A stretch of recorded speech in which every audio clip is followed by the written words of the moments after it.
So I did something new because our cherry tree is actually kicking out a considerable crop.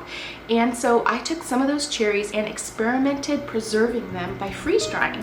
And so today I'm going to be sharing you my process for freeze drying cherries, tips so that you get that perfect preservable cherry product at the end, and how we personally like to use freeze dried cherries.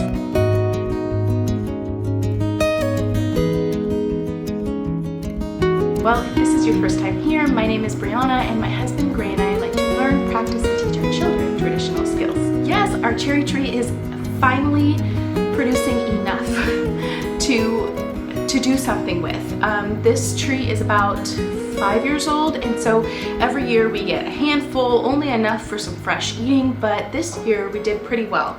Of course, we let everybody have as much as they wanted to eat, and then I wanted to freeze dry these to see how they would turn out in the freeze dryer. So it was a super fast and easy process. There are some supplies you're going to need, especially if you're wanting to put these up for long-term food storage. So of course you're going to need a home freeze dryer. If you want to check out the pros and cons of the Harvest Right freeze dryer, I have a video that I will link in the description box below that you can check out to see if it would be a good fit for you. But what you'll need is you'll need a home freeze dryer, Mylar bags if you're going to be storing these long-term, or another airtight container like jars, or Ziploc bags even work good if you have an oxygen absorber for short-term use, and then a cherry pitter is really helpful.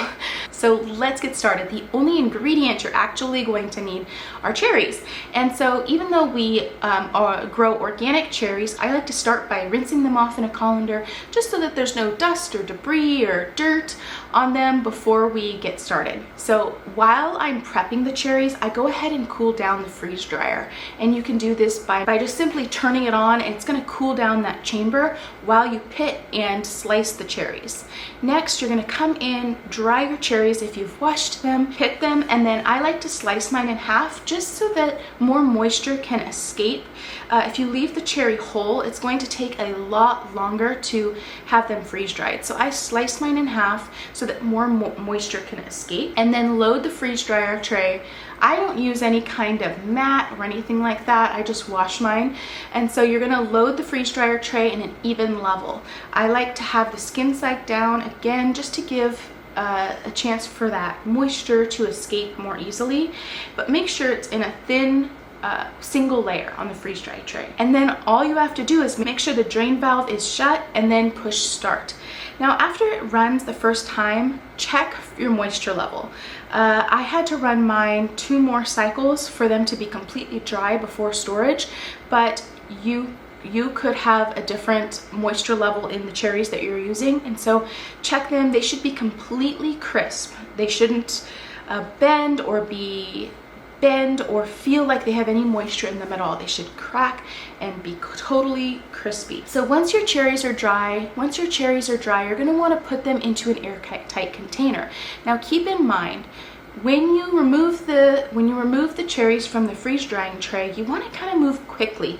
So I like to have whatever I'm packing them in, whether it be Mylar bags, a jar, or a freezer bag, ready to go with my oxygen absorbers. And I move fast. So I take them straight from the freeze drying tray, I put them in the airtight container, and I also move quickly with my oxygen absorbers, because as soon as they are exposed to the air, they start absorbing oxygen. And so you want to get them in that airtight container and zip it up quick, which means that while they were freeze drying, you should have taken the time to label the bag, if you're using a Mylar bag, with the date and the contents. And so once your cherries are in the airtight container, they are ready to go for 1 year if you stored them properly in a jar or a gallon Ziploc bag. And if you stored them in a Mylar bag and they were completely free of moisture, then they should be good to go for 25 to 30 years.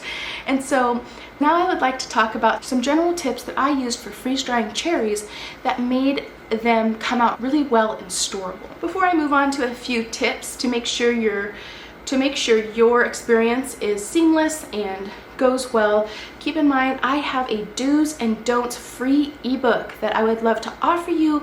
I will leave a link in the description box below. So the first, and I said this before, but it's very important, is to make sure that they are completely dry. The next one is to put the cherry skin side down and the slice side up on an even layer on the freeze drying tray. Cherries for us took a more than typical amount of dry time. So again, check them, and you might need to keep running that freeze dryer until you are sure that they are free of moisture. And then lastly, this goes without saying, but pit the cherries. Cherries that are not pitted will not freeze dry well because it's going to be very difficult for all of the moisture to be removed. Let me give you some ideas for how to use freeze-dried cherries once you have yours all tucked away. So the first way is to make a jam. And so keep in mind, freeze-dried fruits can be made into anything. They're like putting away fresh, it's just removing the moisture. And so the freeze dryer is super handy in the summertime when you might not have time to actually make the jam and get it on your shelf. You can freeze dry them and then pull them back out for winter and make your jam during the cold winter months. And so make cherry jam as one. And the next way to use them is to put them into muffins or other baked goods like quick breads. Third, you can use them in desserts. So one way we like to use cherries, but also other freeze-dried fruits, is to grind them into a powder and then add them to a homemade whipped cream. It gives them a beautiful color and a flavor that might be complementary to the dessert that you're making. The next way we like to use them is just to throw them in smoothies or yogurt or oatmeal. And then lastly, we just eat them for snacking. They're a great packable snack when I take the kids on field trips or we're out in town for a day. And so I hope that this gave you some ideas how to use freeze-dried cherries and also my process for putting them up. If you have any questions, please leave them in the comments below, and we'll see you next time.